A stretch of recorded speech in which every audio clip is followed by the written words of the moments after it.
江清月的魂是在开会打盹时被勾走的，眨眼的功夫，魂儿就已经到了地府6道轮回管理处，此刻正站在脱生窗口前排着队。啊，我去，这哪儿啊？这什么情况啊？因为是第一次来，又没有任何心理准备，江清月紧张坏了。明明前面的鬼都很顺利地通过身份验证，轮到他时，眼前的鬼脸识别却怎么也识别不了。江清月急得直冒汗。暂时查询不到您的身份信息，不予办理脱生业务。什么意思？意思就是您不在我们的脱生人员名单当中。江清月一下子就急了，会不会是你们系统出 bug 了？我明明是被你们的使者给勾过来的。肯定又是这个月刚来的实习的勾魂使者给弄错了，您已经不是第一例了。实习的？你咋不说是外包的？我不管，这是你们的工作失误，你解决不了就找能解决的人，总之必须要送我回去。您这种情况不归我管。喏，要不你去那边的重生窗口问问吧。江清月正准备开闹，但转念一想，这辈子过得也不怎么称心，如果能重生一次，也不是不能考虑。此时的重生窗口前，正站着一位身穿黑色锦袍、玉冠高束的男人，浑身散发着让人不敢靠近的煞气。江清月心底纳闷，难不成这位古代大哥是被实习生给跨时空勾错的？等那男人办完一转身，江清月立马低下头，快步走到窗口前，说明了来意。抱歉，您的怨气值不够大，无法为您办理重生。我现在怨气明明就很大。哪知话音刚落，刚刚那名黑袍男子突然转过身来。江清月，你已被重生。我不认识你。那人听后先是一怔，上下打量了江清月一番，似乎发现了哪里不对劲。抱歉，认错人了。神经病啊你！刚才他盯着自己看的时候，眼底明明翻滚着杀意，这会儿突然平静的像是没发生一样，一看就是个疯鬼，逮到谁咬谁，怨气那么大，怪不得能重生。原本被2个窗口来回踢皮球就已经很郁闷了，这会儿再碰上这个疯鬼，江清月整个人都绷不住了。我死得好冤呐！该说不说，这一招的确很管用。没过一会儿，他就被直接请到了 VIP 专属办公室。张女士，给您造成的不便非常抱歉，你有什么诉求都可以和我提。你们赶紧派人送我回去。非常抱歉，这边显示您的身体不具备复活条件。这不可能，我上个月刚做过体检，我的身体非常健康。但我这里查询到您生前曾经签署过一份人体器官捐献文件。江清月脑瓜子嗡嗡的。那我要重生。非常抱歉，您的怨气值不够。那我要重新投胎。对不起啊，您不在脱生的名单当中。张女士，您先别着急，我这里有一张穿越体验卡，可以帮您穿越到任何时空，去体验不一样的人生。穿越也不是不行，但贵府必须要答应我3个条件。您请说。第一，先给我安排个金手指，什么灵泉空间、读心术、解离体质等等，总之多多益善。那工作人员听后，脸上顿时露出一副匪夷所思的神情，飞快地从电脑上调出顾客生前在西红柿软件上的阅读记录，恍然大悟。张女士，小说都是骗人的，您方才说的那些是真没有。不过作为补偿，我们可以把您生前买下的房屋作为空间，供您继续使用，屋内所有用品也都为您保留，您看这样可以吗？那我的存款怎么办？那可是我生前省吃俭用存下来的，平时我连看小说都舍不得充会员，天天看广告。那这样，您可以选择现在在网上下单，到时候我会派使者帮您把快递搬进屋，您看成吗？江清月半信半疑地摸了摸口袋，果然发现生前的手机还在，而且已经自动连上了地府 WiFi， 便熟练地打开了某猫超市，疯狂点了起来。江清月一气呵成地完成下单，花光他银行卡的最后1分钱，这才长长地舒了口气，提出最后一个要求。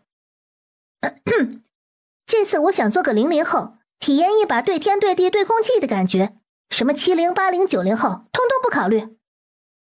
那工作人员听后，先是一愣，随即淡淡地勾起唇角，朝着江清月意味深长地点了点头。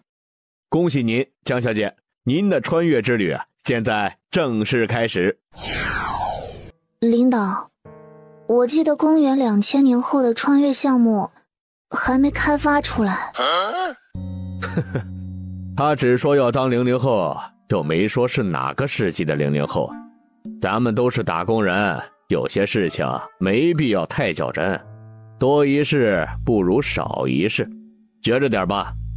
实习生似懂非懂地点了点头，默默在心底为江清月默哀1秒钟。明明说好让他当00后的，怎么穿越到古代来了？而且这会儿还正骑在一个俊美如玉的男人身上，双手还死死按在他滚烫坚硬的胸膛上。江清月，你若再敢打我的主意，我就杀了你。说完便用仅存的一丝力气和理智将他踢下了床。江清月被摔得头痛欲裂，紧接着一段不属于他的记忆飞快地涌进了大脑。原来他真的穿越了，而且是穿越到一个和自己同名同姓却只有18岁的姑娘身上。刚才踢他下床的男人叫宋燕，是原主上个月才刚成亲的相公。也不怪人家踢他，只因为当初原主使了点不光彩的手段，迫使他娶了自己。成亲后，宋燕一直不肯碰他，俩人也一直是分开睡的。一开始原主也不懂夫妻生活到底是怎么回事，所以一直也没闹到点子上。直到白天回了一趟娘家，再回来后手里就多了一包药。宋燕中招之后，不惜撞破头来让自己保持清醒。原主见自己的相公难受成这样都不肯碰他，气得一下子就嗝屁了，直接换成被勾错魂的江清月过来。整理好回忆的江清月无语地望了望天。顺燕，你放心，我绝对不会再强迫你了，我知道你难受，我现在只是想帮帮你。滚！不是你想的那种帮。说着也顾不上解释，飞快地开门跑了出去。望着夺门而出的女人，宋燕喉头一痒，血腥味直冲了上来。为什么老天给了她重生的机会，却偏偏让她重生到了这一晚？正准备穿衣，突然又见那女人扛着一个大盆跑了进来，放下盆后又匆匆从外面拎了2桶水过来。家里就这一个盆，你凑合用吧。那什么，你就算是再恨我，也千万别拿自己身体赌气。我听说这股劲儿要是按不下去，可能一辈子都会留下心理阴影。实在不行的话，你就自己……江清月一边说，一边缓缓举起一只手朝他示意。出去！江清月也知道自己的提议对于一个古代人来说确实难以接受，眼下他能做的都做了，索性关门走了出去。正值初夏，屋外月光如水，凉风习习，总算是有功夫想自己的事儿了。地府那边他明显是被人给坑了，但是没办法，想要投诉就只能再死一次，风险极大。现在只求前2个条件没被掺水，那就谢天谢地了。想到这儿，江清月急忙闭上眼睛，在心底默念了句进去。下一秒人就回到自己现代的房子里。庆幸的是房子还在，他之前在地府下单买的那些东西，看样子也都到了。看到前2个条件都兑现了，江清月这才算是把一颗心从嗓子眼落到了肚子里。到了镜子前，江清月本能地往里面瞅了一眼，这一眼差点没把他再次送去地府。镜子里的女人不光是个满脸横肉、膀大腰圆的肥婆，更像是个从垃圾堆里爬出来的邋遢鬼。怪不得他刚才总觉得哪里臭臭的，原来这味道竟是从他身上散发出来的，还不知道会不会有什么跳蚤虱子之类的。想到这儿，江清月拔腿一路尖叫着冲进了浴室。等全部收拾完，再看镜子里已经有了明显变化的人，江清月这才长长的舒了口气。细看之下，原主的肤色好像也没那么黑，尤其是那双水汪汪的大眼睛，和自己生前的眼睛还真有点像。江清月稍稍找回了一丢安慰，身上的肥肉可以减，皮肤也可以慢慢调理，可眼下宋燕那边的烂摊子才是最让他头大的。不过既然占了原主的身体，那这个锅他不背也得背。换好原主的衣服，江清月在心底默念了句出去，下一秒人就回到了那个破院子里。推开门，江清月试探地唤了一声宋燕。宋燕微合着双眼，透过缝隙将他的一举一动尽收眼底。如今人倒是回来了，竟然没有带旁人。正在纳闷他是不是撞邪了，结果下一瞬就见他鬼鬼祟祟地朝自己靠近。宋燕一边在心底冷笑着，一边轻轻地把手伸到身子底下，握了握藏在那里的刀。只要他敢扯自己的衣服，他就立马杀之而后快。上辈子跟着义军没少耍刀弄枪，情急之下人也是杀过的。不过这个女人体量太大，以我现在的身体状况，想要炮声灭迹，怕是没那么容易。下一瞬，宋燕的鼻腔里立马钻出一阵清新的香味儿。直到这会儿，宋燕才发现不对劲，这女人平日里走到哪儿熏到哪儿，怎么出去一趟不但不臭了，竟然有股淡淡的清香。宋燕一时怔住，也忘记观察她手上的动作。等回过神后，她已经在往伤口上倒药粉，麻利地开始包扎了。宋燕第一反应就是这女人也重生了，但她当初在地府时遇到的人明明不是她。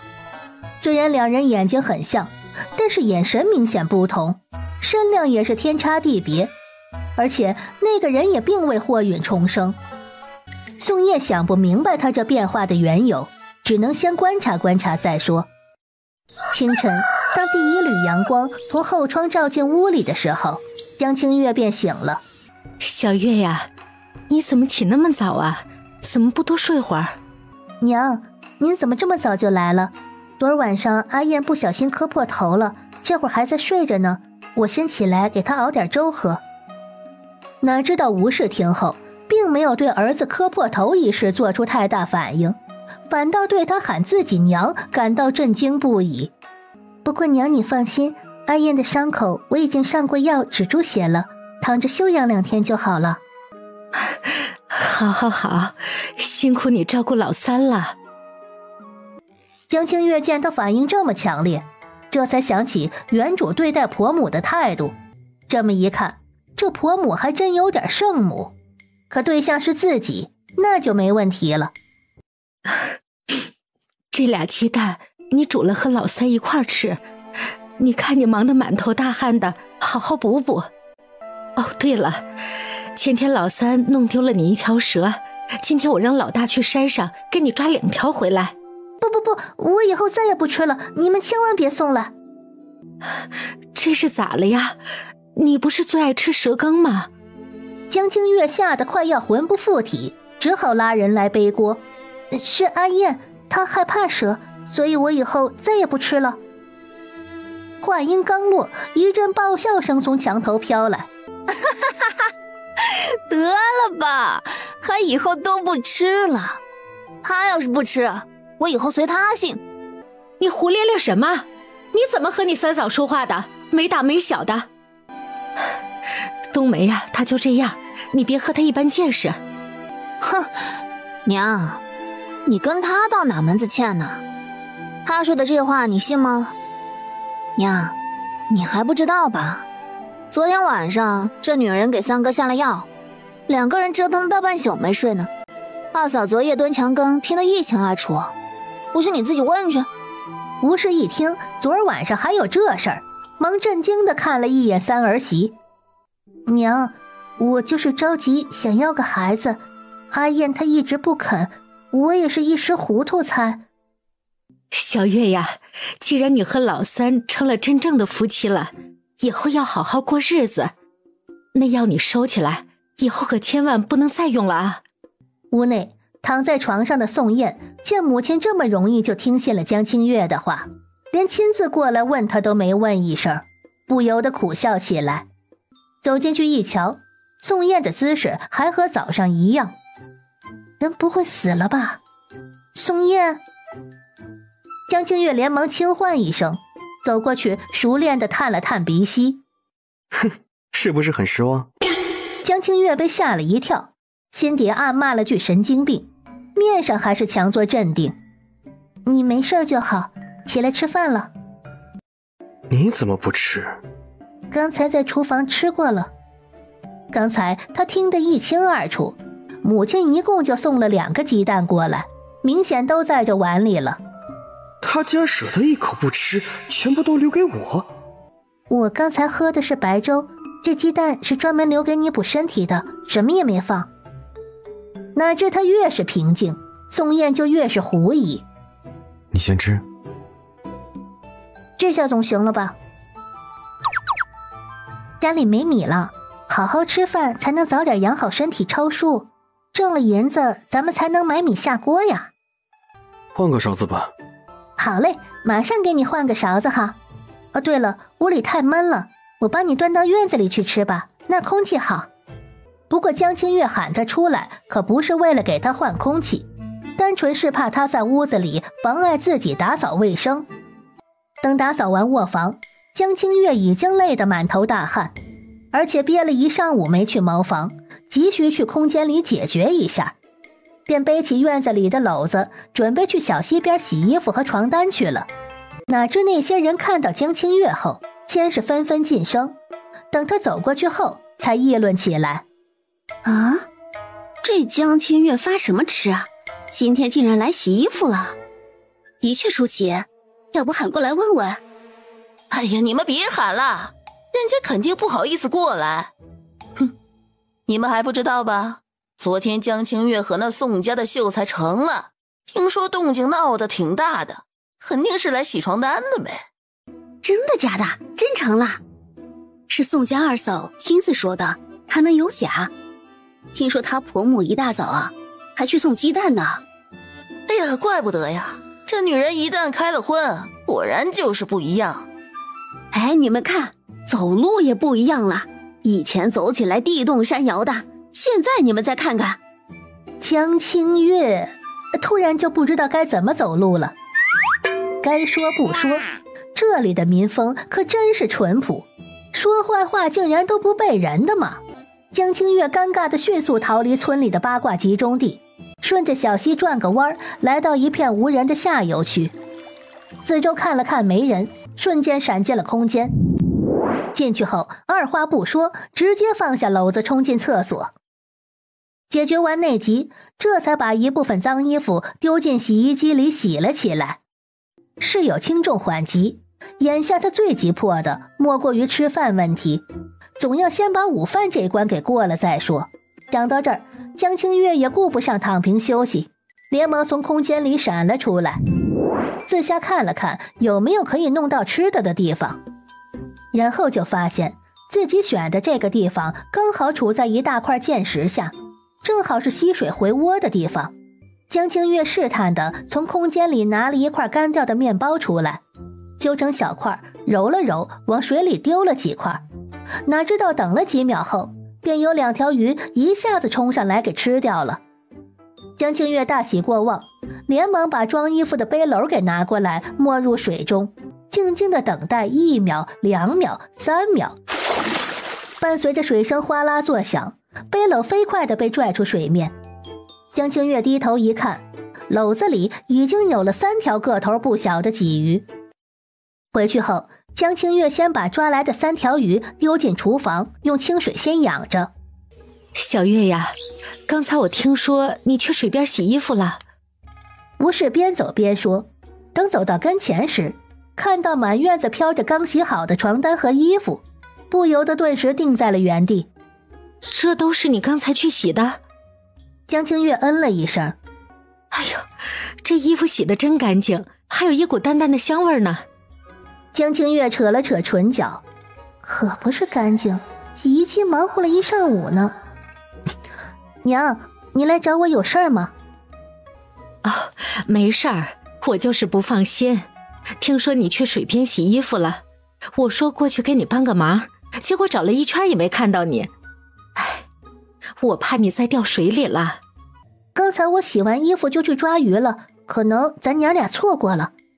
这鱼，娘你带回去添个菜吧。哎呦，你好不容易抓到的，留着你和老三吃吧啊。厨房里还有呢。再说早上你不是送了2个鸡蛋过来给我们吗？就当是还鸡蛋了。现在咱们都分家了，要是娘再接济我们，旁人该有意见了。是不是你听到什么闲话了？也没什么，就上午我出门洗衣服，大家都在议论我和安燕昨晚的事儿，还有娘你早上送来鸡蛋的事儿也都传开了。江清月之所以选择当面说出来，的确是因为不满二嫂把她的私事到处乱嚼，但是现在这个节骨眼上也没工夫去找她大吵一场，便把事情直接告诉婆母，正好也看看婆母对这件事儿是什么态度，顺便也让宋燕知道这事儿不是她说出去的，省得以后自己又莫名其妙的背锅。应该是你二嫂说的，这事儿啊你别管了，等下回去我就说她。江清月见好就收，那娘你把鱼带着吧。哎，那好，我拿着了，一会儿我让冬梅去菜园掐点菜给你们送过来。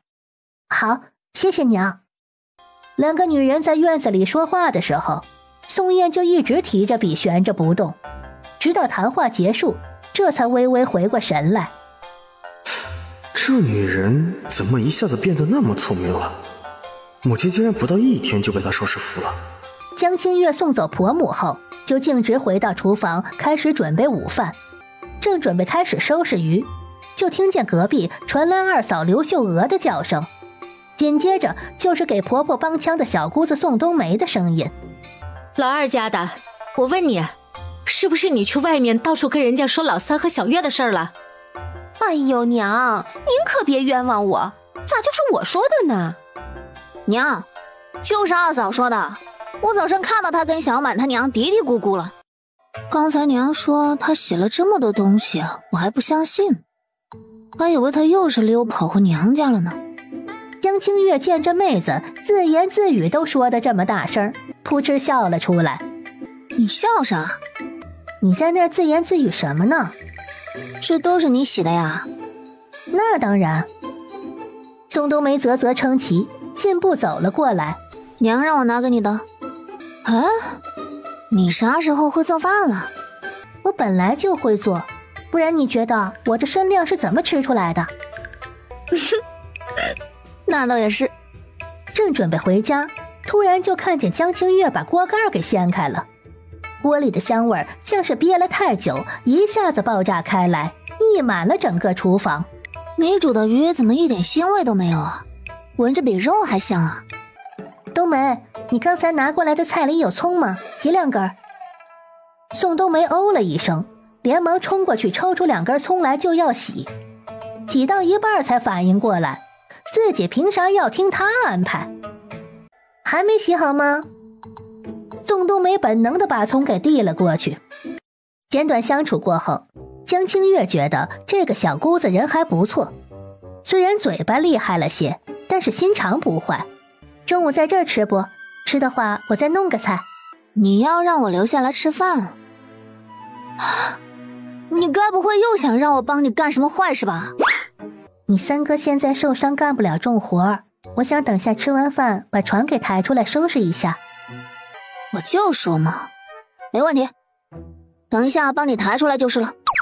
三哥，吃饭了。你现在吃饭怎么跟猫一样啊？以前全家就你吃的最快，呼呼的像什么风什么卷一样。没想到你真的会做饭呀，之前藏的还挺深的。我以前可最讨厌吃鱼了，没想到味道竟然这么好。哎，你这鱼是哪抓的呀？我咋每次去水边洗衣服都抓不着呢？对了，三哥这头真的是他不小心撞的？不会是你昨晚弄的吧？我发现了个鱼藏身的地方，你要是想去，我带你去就是。真的啊？你能有这么好心？当然，作为交换，你带我一块上山挖野菜吧。挖野菜？你之前不是都不肯去的吗？这都入夏了，怎么突然想起去挖野菜了？这不是家里没米下锅了吗？总要想办法弄点吃的回来吧。收拾完厨房，下午就忙着抬床擦洗。宋冬梅也算有良心，一下午没少帮忙干活，还把两人的草席都给刷了。宋燕，咱们谈谈吧。好，谈什么？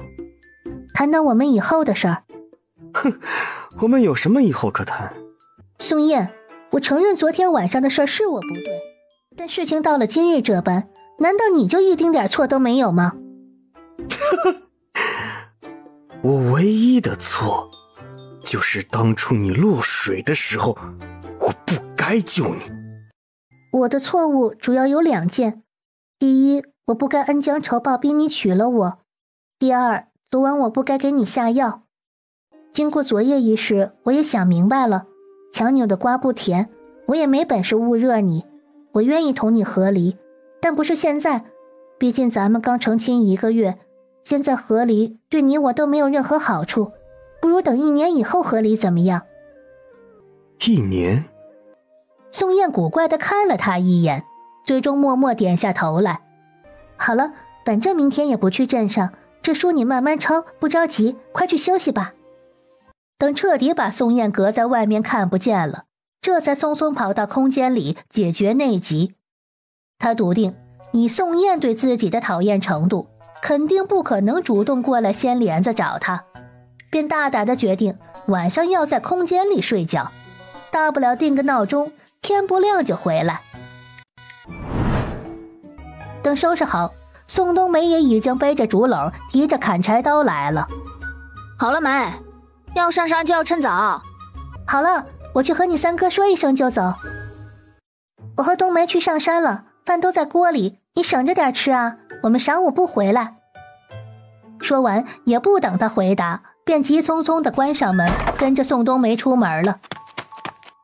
冬梅，咱们怎么走这条路？会不会有蛇呀？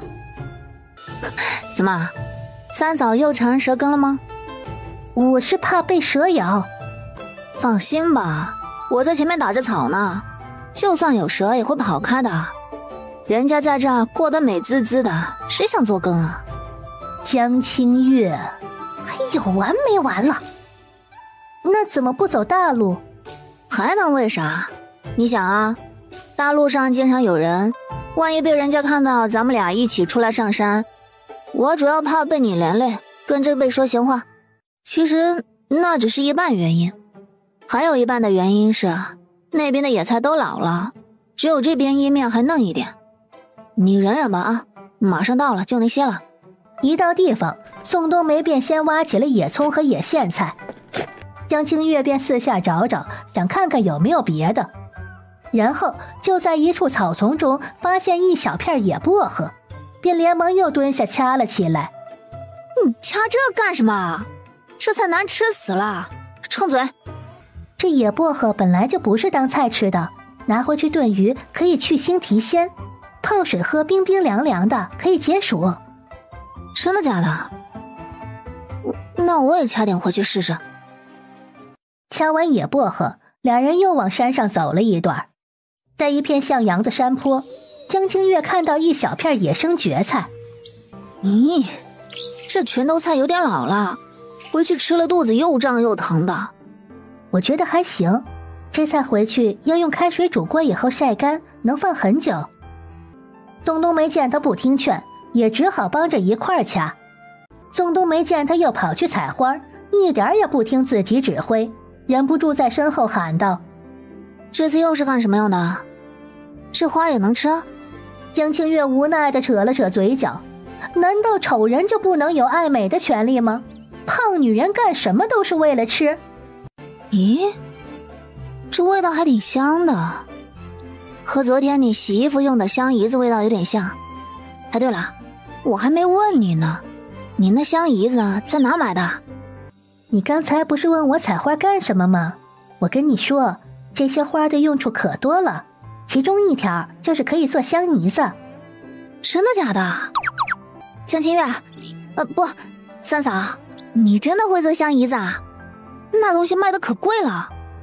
江清月点了点头。你想要？想要的话就帮我多摘点花回去，回头做好了我送你一块。话音刚落，宋冬梅已经在卖力的辣手催花了。等2只箩筐装满，时间已经不早。宋冬梅一边在前面带路下山，一边问：三嫂，那咱们一会儿还去抓鱼吗？去，咱们快点下山，不耽误做晚饭，一会儿正好把菜给洗洗。等2人来到江清月昨天抓鱼的地方，天色已是近黄昏了。江清月吩咐着让宋冬梅把菜倒出去洗洗，我一个人去抓就行了，人多了鱼会吓跑。江清月在昨天的老位置下了竹篓，江清月一连捞了3回，一共抓了6条鱼，觉得差不多了，这才朝宋冬梅走了过去。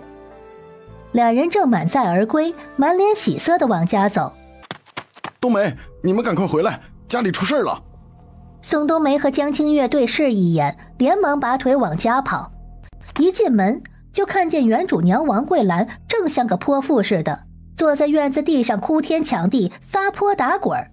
哼，肯定是你这个穷酸秀才杀了我的女儿，把她丢到了荒郊野外喂狼去了。你们宋家要赔我的女儿。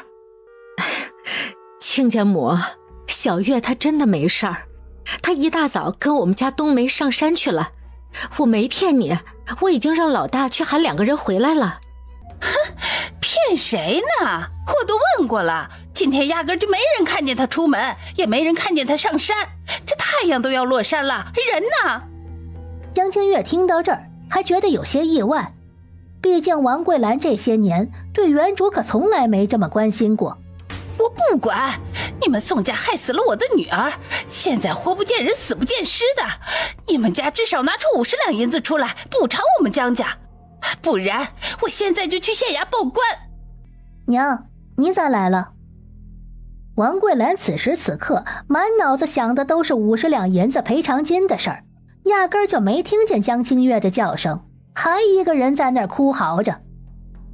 哎呦喂，我养了18年的黄花大闺女呀，嫁给你们家就这么活生生的被你们给搓磨死了呀！这50……啊，鬼呀！江清月无语地看他一眼。娘，你这是干什么？哎，你没死啊？怎么，你要是盼着我死？你个死丫头，我怎么可能盼着你死？你没事瞎出去溜达什么？我婆母刚才不是和你解释过了吗？我上山去挖野菜了。挖野菜？你好好的挖什么野菜啊？难不成他们宋家娶你过门，就是让你天天挖野菜去了？就算是挖，也应该送到江家才是。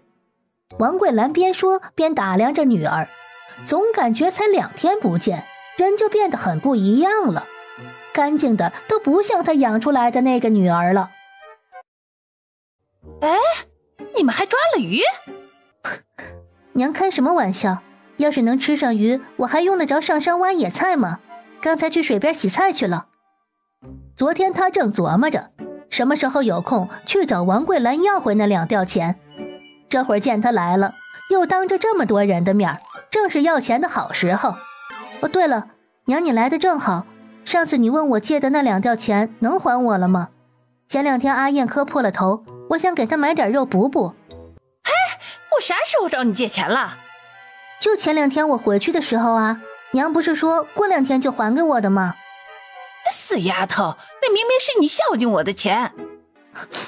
娘，你就别为难我了，你让大家伙看看我们家现在过的是什么日子，家里都揭不开锅了，粮也要断了，阿燕现在还伤着，如果不是实在走投无路，以我的体型也不可能爬那么高的山去挖野菜。死丫头，胳膊肘尽是往外拐，我有钱也不给你。江清月只一个劲儿地低头抹眼泪。我看清月这孩子啊也不容易，从小就没个主见，都是被他娘给撺掇的。可不是嘛，这正常人哪有这么埋汰自己的亲闺女的？这姑娘就是傻了点儿。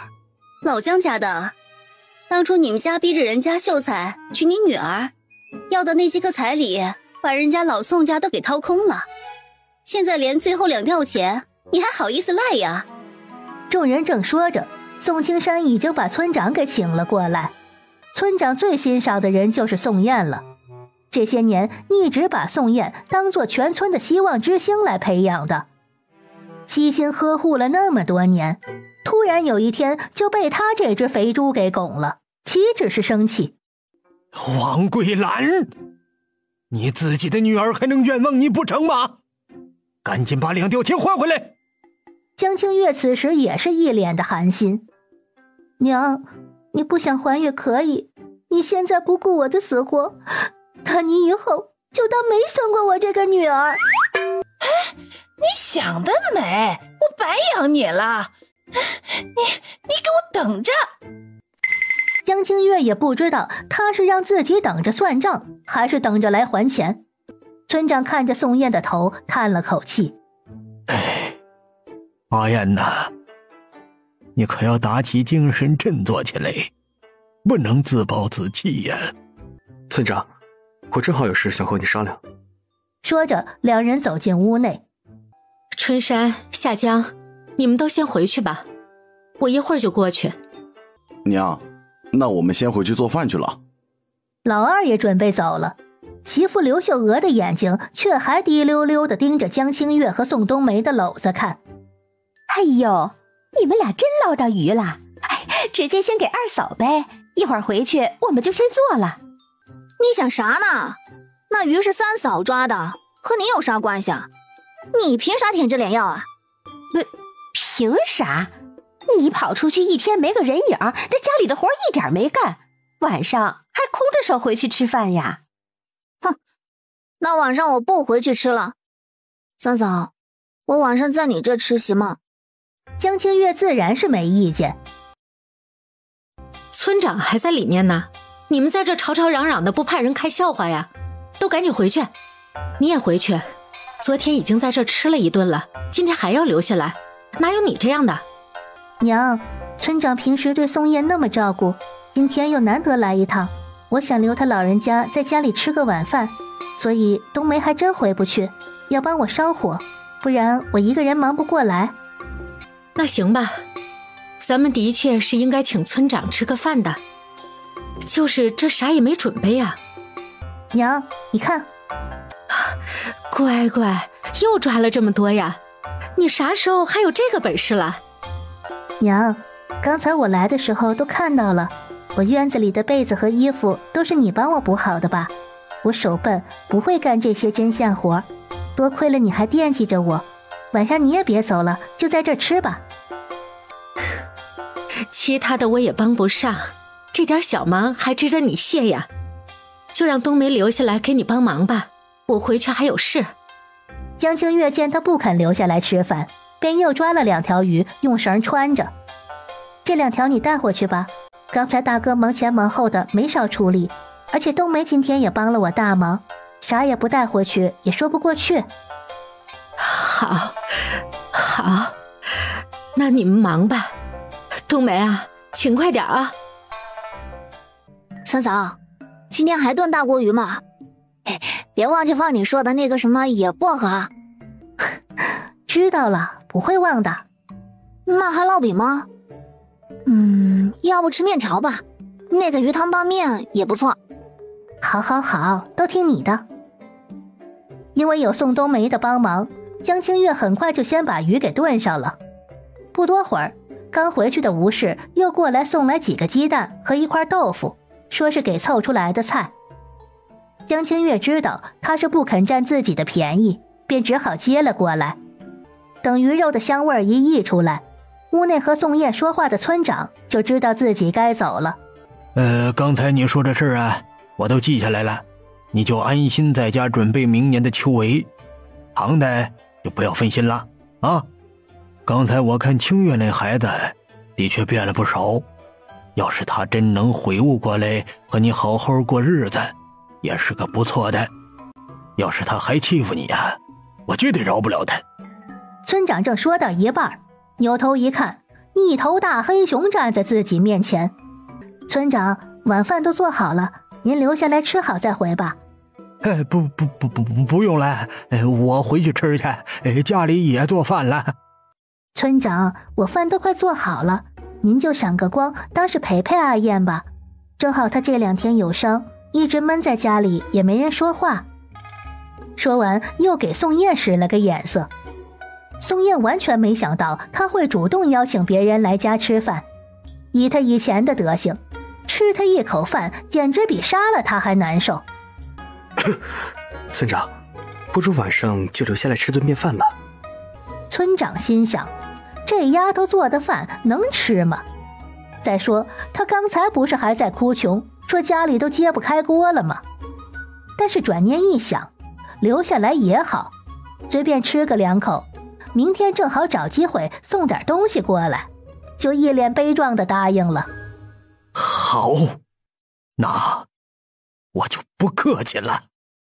冬梅，你去把屋里饭桌给收拾下，等下把村长和宋燕的饭菜送进去。宋冬梅收拾好桌子，把2人的碗筷和饭菜一一端了上去。今天这菜都是我和三嫂去山上挖的，还有这鱼也是我三嫂干抓的，鲜着呢。我三嫂的手艺也很好，你们不够，锅里还有啊。这才又一天的功夫，就把宋冬梅给收服了吗？弄得他现在连家都不肯回了。正愣神间，村长已经被眼前的香味馋得快要流口水了。阿燕呐，你们这也太客气了，能这么些菜啊？村长不嫌弃就好。村长已经有些等不及了，忙夹了一块鱼肉到碗里。那我就不客气了。哎呀，这鱼烧的是不错。哎呀，怪不得这丫头吃这么胖呢，原来这厨艺这么好。哎呀，比我们家那老婆子的手艺呀强多了。见村长满口夸赞，宋燕有一种莫名的感觉涌上心头，总感觉这村长要不了多久也要被江清月给收服了。三嫂，那香姨子啥时候弄呢？今天累了一天，你先回去睡吧。香姨子等明天再说。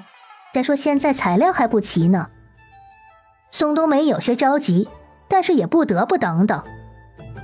等宋冬梅走后，在屋里和宋燕说话的村长也站起来往外走。村长，您慢走。清月呀，往后你跟阿燕得好好过日子啊，再不能像从前那样胡闹了。村长，我记下了，以前是我糊涂，往后我一定和阿燕好好过日子。说完又含情脉脉地看了一眼宋燕。看到你们这样我也就放心了。行了，别送了啊，早点收拾收拾安歇吧。江清月，你葫芦里到底卖的是什么药？我今天一大早就上山，又是挖野菜，又是下水摸鱼，回来又帮你洗手做羹汤请客，你说我葫芦里卖的什么药？你当真只想和我搭伙过日子？当然了，不然我吃饱了撑的做这些干什么？难不成你已经有心上人了，怕他误会？胡说，我没有。那不就行了？反正我们都已经成亲了，别人误不误会的又有什么关系？我一个女人都不在乎，你倒是在乎的紧。我知道你不在乎。一句话瞬间勾起原主存在江清月脑海中那些不堪的往事，顿时尴尬的抠脚趾。热水烧好了，在厨房，你赶紧去洗洗吧。说完便抱着刚插好的花瓶跑回了卧房。趁他不在，江清月赶紧闪进空间，也开始洗漱。正做着面膜，突然听见外面宋燕喊他，赶忙冲干净脸：你找我有事儿？把你的衣服穿好。你等我去换件衣服，你背过去。你找我什么事儿？这2本书是我今天刚抄好的，明天你去镇上的乌鸦书局找陈掌柜领400文钱，到时候你看着该买什么就买什么。好，那你有没有什么缺的，我给你捎回来。你把陈掌柜需要抄的新书捎回来就行。我是说你要买的东西，明天去之前我先去江家一趟，把那2吊钱讨回来。你若是缺什么，我就替你买回来。江家那边你就不必去了，去了也是白去。我只是不想再让别人继续来家里闹了。江清月松了口气，还好不是以为他回去送钱就成。这事儿你不用担心，我自有办法。而且就算这钱不要，他以后占不到好处，该闹还是会来闹的。宋燕听后神情古怪地看了他一眼，丢下一句随你，便径直回去睡觉。他之前做过手工皂，但是具体比例记不清了。江清月连忙打开搜索引擎，输入古法手工皂的做法，瞬间跳出10几条结果出来，有的甚至还有详细的视频解说。江清月大喜过望，连忙打开默默学习了起来，一边学一边记笔记。不知不觉夜色已深，便直接倒在床上呼呼大睡起来。第二天，江清月正在做早饭，一抬头忽然就见宋冬梅趴在墙头上。你以后能不能别那么吓人？嘿嘿，我想看看你做什么早饭，顺便问问你今天啥安排啊？还去上山吗？不去了，今天要去镇上。去镇上？那我三哥也去吗？他不去。那我陪你呗。你等等我和娘说一声啊。说着悬在墙上的头不见了。娘收了，让我陪着你去，正好我顺便给娘抓点药。娘身体不舒服？老毛病了。三嫂，其实娘是借着抓药的事，光明正大的把钱给我。她说这钱是给你买东西用的。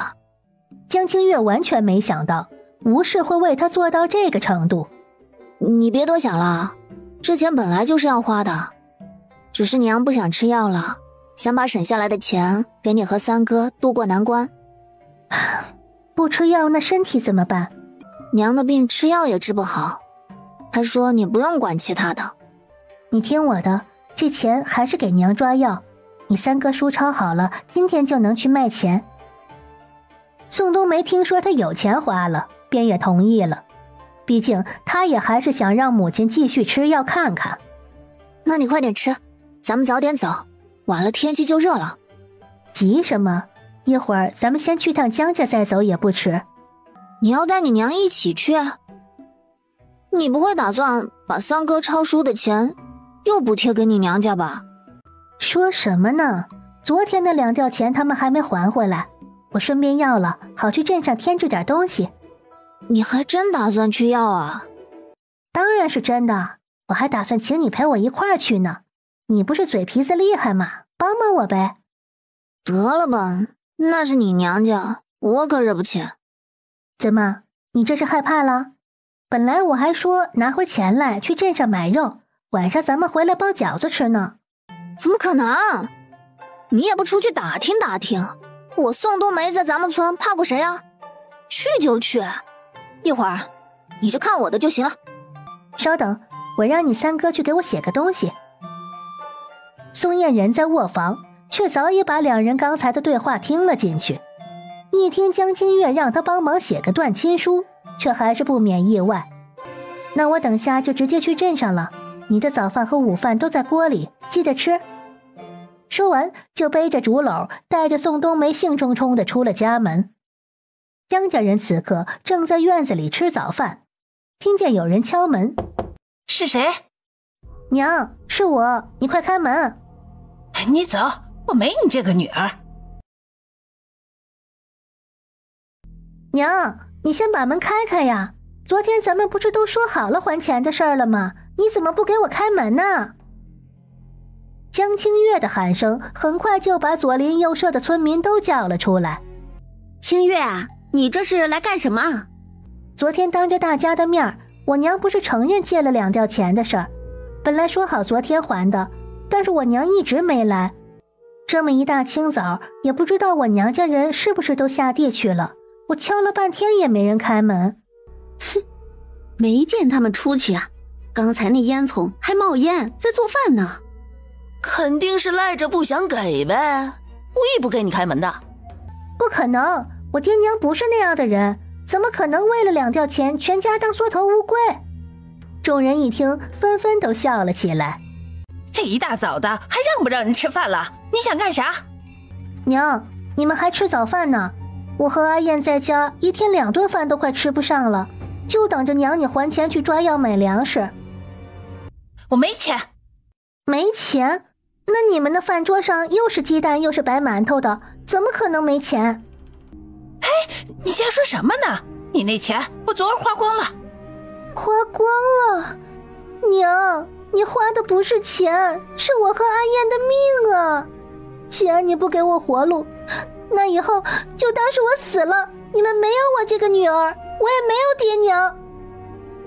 说着，江清月便从怀里掏出刚刚拟好的断亲书。你个不孝女，是嫌我和你娘命长吗？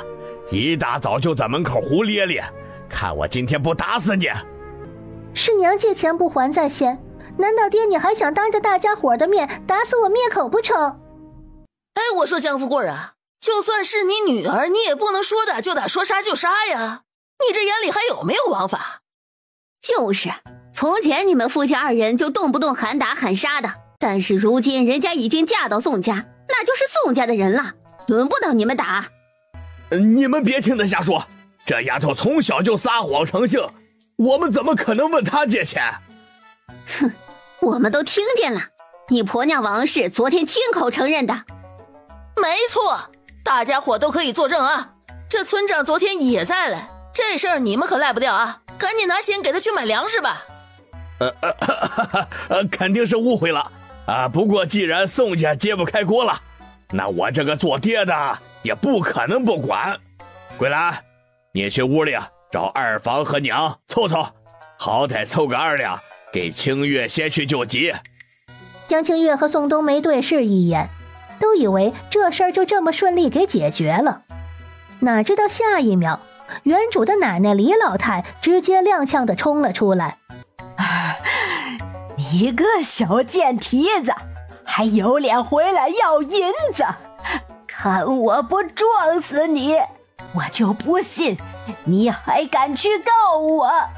李老太扑了个空，一脚摔在自家门口，摔了个狗趴。哎呦喂，你个天杀的，是诚心要撞死我呀！今天这钱谁也不许给，不但一个铜板不给，还要这小贱蹄子陪我抓要钱，不然我非去官府告你不可。奶，就冲你这嗓门中气十足的样子，用得着去抓药吗？要不你还是报官吧，我陪你去。大家伙都看着呢，你自个儿转过来的，我不躲，难不成还要等着被你撞吗？李老太一听，气得就要伸手去抓他。江清月离得近，一时避之不及，眼看着就要被他挠花了脸。下一秒，突然一只大手拉住他的胳膊，往旁边一拽，堪堪躲了过去。这就是你想的办法？你怎么来了？未嫁从父，既嫁从夫。江清月既已嫁入我们宋家，那现在就是我们宋家的人。就算是有什么做的不对的地方，也轮不到你们江家人在这里喊打喊杀吧。正准备和宋燕理论，就听见村长边走边吼了一声：你们又在闹什么呢？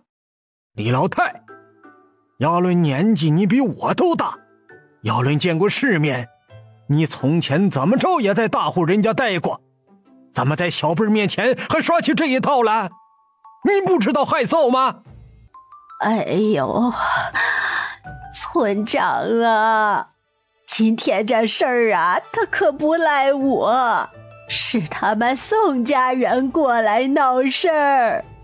哼，我还没有老到老眼混话呢。昨天清月问王氏要钱的时候，我就在场，这事儿已经清楚的不能再清楚了。先前你们江家人干的那些事儿，打的那些小算盘，别当我不知道。以前就算了，这次要是你们再敢耍无赖，就别怪我对你们不客气。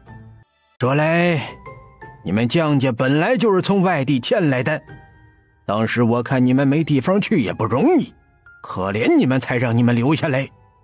你们当初咋跟我保证的？今天这钱要是还不还，我们石崖村也容不下你们江家了。李老太自然是不愿意走，当初他就是为了躲避事端，才带着一家老小躲到这大山下的村庄里来的。村长说的是，我们以后呀不敢了，还不赶快拿钱去，这都是你办的好事儿。钱我反正是没见着，你自己还。王桂兰暗叫委屈，但是当着大家伙的面也不好拆婆母的台。拿着你的钱赶紧走。多谢村长，今天要不是您老给我做主，这钱我肯定没那么容易要回来的。哎呀，不用谢了啊！昨天你不还请我吃饭了吗？这事儿啊，多亏了宋燕，幸亏她去找我，不然我都还不知道呢。说完，村长挥手让大家都散了。刚才多谢了，这钱还是物归原主。不必谢，我也是在帮我自己而已。这钱还是你拿着吧，不是要去镇上采买吗？宋燕虽然语气冷淡，但明显已经是开始往好的方向改变了。宋燕，你放心，这钱我再也不会弄丢了。等我晚上从镇上回来，我给你包饺子吃。说完，便欢喜地朝他挥了挥手，拉着宋冬梅走了。宋冬梅也被他这份喜悦给传染了。三嫂，这下晚上的饺子肯定是有着落了。你还好意思提饺子的事儿？刚才在家你怎么和我说的？来到这儿都不用我出马，你一个人就能搞定，还全村没怕过谁？